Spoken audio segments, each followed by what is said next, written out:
Hello guys, welcome to Aviation 676. Ada dua announcement aku nak buat. Nombor satu ialah aku dah kurangkan aku punya business on Airbnb. So macam yang korang tengok ni, sebelum ni aku dah banyak buat konten pasal Airbnb and cara manage rumah, and aku nak bagi tahu korang yang semua aktiviti Airbnb aku dah kurangkan. Aku hanya manage rumah Airbnb aku dan juga parents sendiri. So atas sebab-sebab tertentu lah. Dan new business yang aku tengah cuba sekarang ialah 3D printing dan juga electronics. So macam yang korang tengok, aku dah start post pasal projek aku buat 3D printing.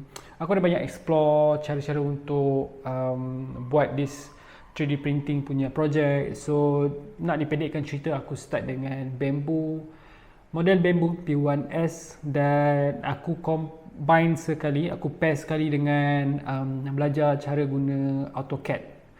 Dekat universiti dulu aku pernah belajar, dan sekarang aku kena belajar balik lah, sebab aku nampak potensi on 3D printing kalau kita boleh combine sekali dengan electronics dan juga 3D design, benda tu sangat membantu. Okay, some of the items yang aku dapat print, and benda ni memang korang boleh download terus daripada Makerworld. Makerworld ni kira macam website yang dibuat oleh Bamboo Labs untuk korang just cari inspirasi and 3D print apa benda yang korang nak. Contohnya macam this Lawson punya Lawson Station punya magnet fridge.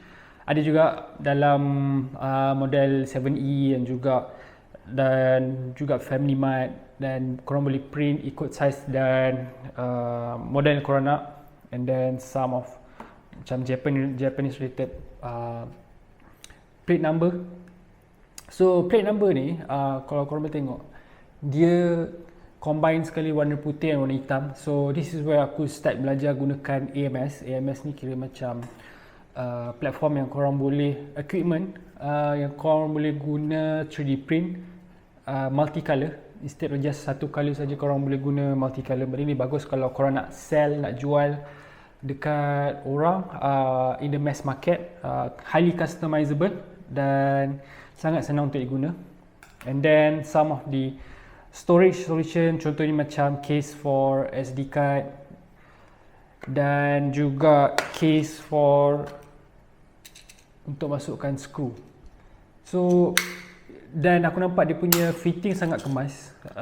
Aku dah pakai 3D printing ni dah berapa lama, dalam maybe dalam 2-3 bulan, dan aku nampak dia punya fitting sangat kemas lah. So and satu lagi, something yang estetik, contohnya macam candle case. Contoh macam korang nak nampak rumah korang lebih estetik, korang masukkan candle dekat dalam ni, and then dia nampak nice lah bila malam-malam dan bila korang light up candle dalam ni dan letak dekat ruang tamu.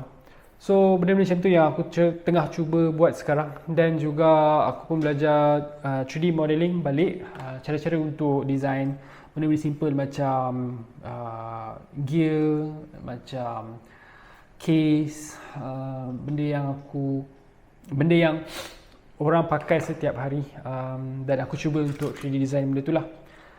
Dan juga some of the items this one is just a side project, tapi lebih kepada electronics. Contohnya macam ni, this one is a headset tester sebenarnya, dan aku dapat modify benda ni jadi two-way communication device. Contohnya macam kalau korang naik kapal terbang kecil and duduk dekat belakang, and if you need to talk to your partner sebelah, instead of shouting, dengar sebab bunyi propeller yang kuat, korang just boleh pakai this equipment and bercakap dengan korang punya partner dekat sebelah. So aku dah test, memang boleh jalan. Dan this is the point yang aku start juga implement gunakan PCB, printed circuit board, untuk projek aku. So aku dah transition lebih kepada 3D printing and juga electronic project sekarang. And satu lagi, aku juga dive into flight sim equipment.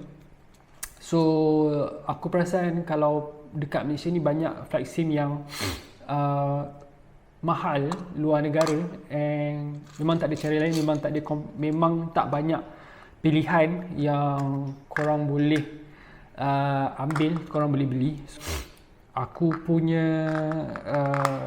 solution is just to build my own flight sim lah. So but at the same time aku nampak ada potensi untuk build this business around 3D printing, 3D design, dan juga gunakan Arduino for the project. So itu saja guys, some of the sharing yang aku boleh kasih dekat korang. And kalau korang berminat, korang perlukan gunakan 3D printing service dekat area Ceras, korang boleh contact ataupun DM aku.